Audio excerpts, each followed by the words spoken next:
So the Yakima Valley, did you know it contains about 75% of the total hop acreage in the United States? 75%, accounting for 77% of the country's production. So you could say beer is pretty important to Washington, which is why we are dedicating this week to local breweries. Today we are live at the Skookum Brewery up in Arlington.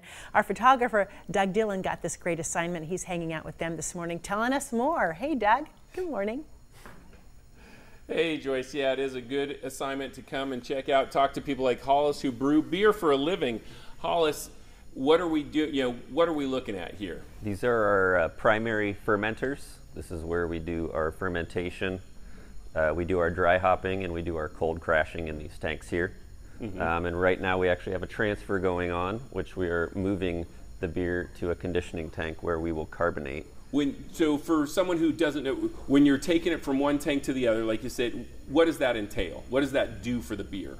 Well, it's getting it off the yeast, getting it off the dry hop, so we're getting it off the raw material that's actually in the tank.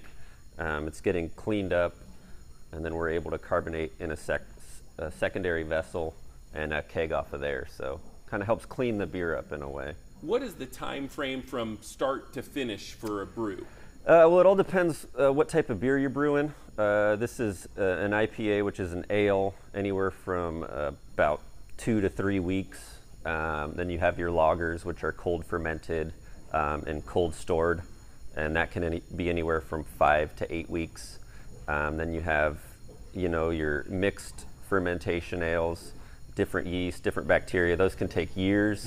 So, I mean, the time period is totally flexible. Yes, huh? very much so. Joyce and Steve, we'll have some more coming up later, but a little insight on beer in Washington. And to think it all started with a home brew kit. Just